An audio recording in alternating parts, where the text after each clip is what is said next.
여러분 안녕하십니까, 진성호입니다. 박병석 국회의장이 오늘 본회의를 열지 않겠다고 말했습니다.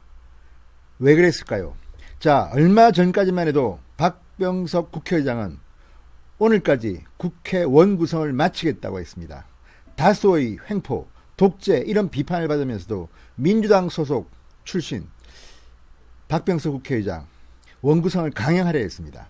그리고 민주당은 그동안의 관례를 깨고 법사위원장을 자신들이 차지했습니다. 윤호중 의원이 법사위원장이 됐습니다. 자, 과거 박영선 법사위원장 기억하십니까? 자, 저들은 저렇게 자신들의 이익을 위해서 하면 과거는 다 잊어버리는 모양입니다.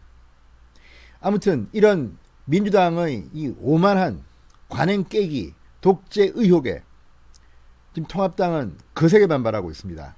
주호영 원내대표는 원내대표직을 던지고 지금 호남의 절에 있는 것으로 알려지고 있습니다. 이런 가운데 오늘까지 호기롭게 우리는 176석이나 되는 거대 여당이다. 당신들 필요 없어. 우리 원 구성하겠어. 라고 했던 국회의장 그리고 민주당 꼬리를 내린 형국이 되었습니다. 그렇지만 안심하면 안 됩니다. 저들이 또 무슨 꾀를 꼼수를 부릴지 알 수 없습니다. 통합당은 어떻게 준비하고 있는지 걱정이 됩니다. 아무튼 오늘까지 19일까지 하겠다고 호기롭게 이야기했던 민주당 그리고 국회의장의 말은 허언이 되고 말았습니다. 시건이 되고 말았습니다. 자, 이렇게 된 데는 김여정 그리고 김정은 남매의 폭파쇼, 이게 컸습니다. 여기에 지금 경제도 간단치 않습니다. 이런 가운데 박병석 국회의장이 이렇게 후퇴할 수밖에 없었던 이유는 무엇일까요? 진성호의 융단 폭격 시작합니다. 박병석 국회의장을 융단 폭격합니다.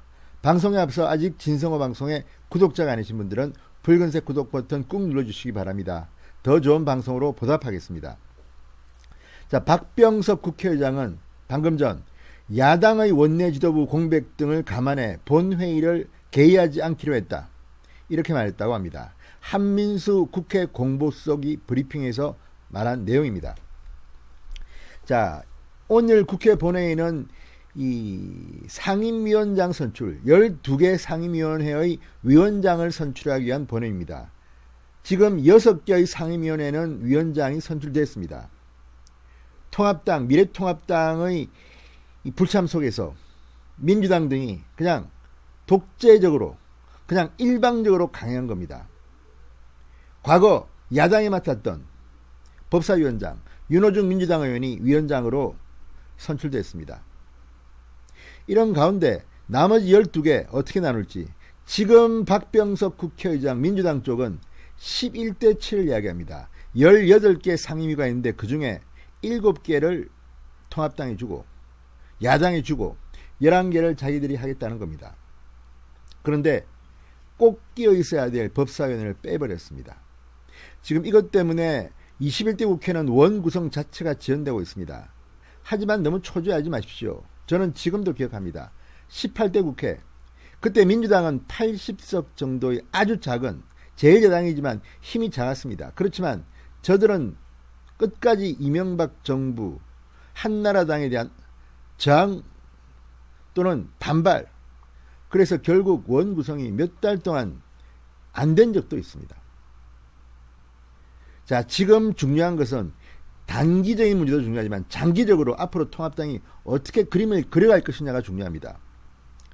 자, 박병석 국회의장 결국 꼬리를 내릴 수밖에 없습니다. 그렇지만 긴장의 끈을 놓치면 안 됩니다. 이들이 또 무슨 업무를 꾸밀지 알 수 없는 일이기 때문입니다.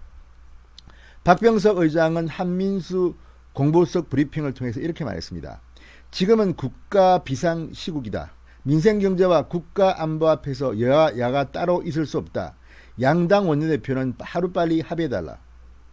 이 말을 들으면 정말 기가 막힙니다. 여야가 따로 있을 수 없다. 많이 들어본 이야기죠.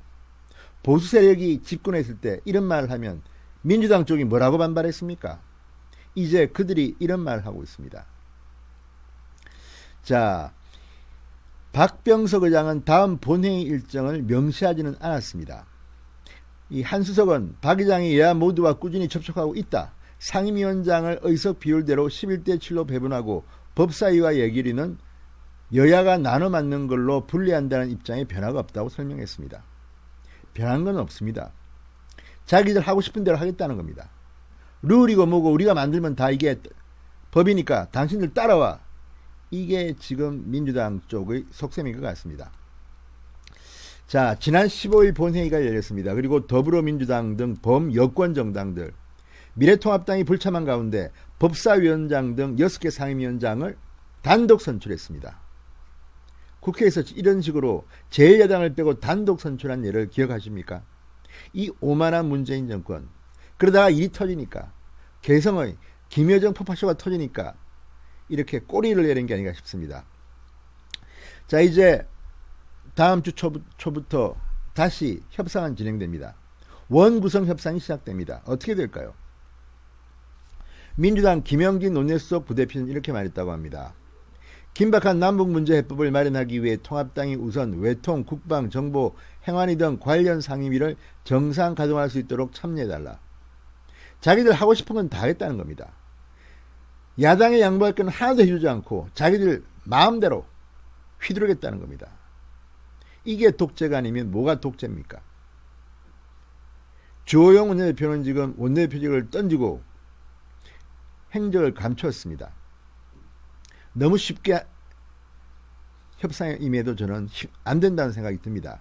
아무튼 이들은 정말 내로남불, 자기들 마음대로 필요할 때는 야당일 때는 야당 중심으로, 여당일 때는 여당 중심으로 힘을 모으자고 합니다. 민주당이 말하는 협치는 뭡니까? 문재인 대통령이 말하는 협치는 뭡니까? 정말 기가 막힙니다. 아무튼 이까지 왔습니다. 지금 한반도 상공에는 미국의 전략 자산들이 등장하기 시작했습니다. 긴박한 주말이 될 겁니다. 이런 가운데 박병석 국회의장도 꼬리를 내릴 수밖에 없는, 백기를 들 수밖에 없었던 것으로 보입니다. 그렇지만 끝까지 한번 긴장해야 됩니다. 자, 다음 주 초 무슨 일이 벌어질까요? 지금 문재인 정권이 등장한 뒤 상식이 사라지고 있다는 생각이 듭니다. 총선이 끝난 뒤 문재인 정권의 오만함이 지금 드러나고 있습니다. 위안부 할머니와 관련된 문제라든지 또 조국, 최강욱 등등 지금 진행되고 있는 권력형 비리 의혹, 검찰, 법원 어떻게 진행되고 있습니까? 이제 윤석열 검찰총장을 쳐내려는 듯이 보입니다. 법사위원장까지 맡은 민주당, 추미애 장관, 짝짝꿍이 맞겠습니다. 그렇지만 국민들은 바보가 아닙니다. 오늘 박병석 국회의장이 왜 꼬리를 내렸는지, 그렇지만 꼬리를 내린 채 실망하고 있는지도 모릅니다. 통합당 무슨 생각을 하고 있을지 궁금합니다. 진성호의 융단 폭격이었습니다. 여러분 감사합니다.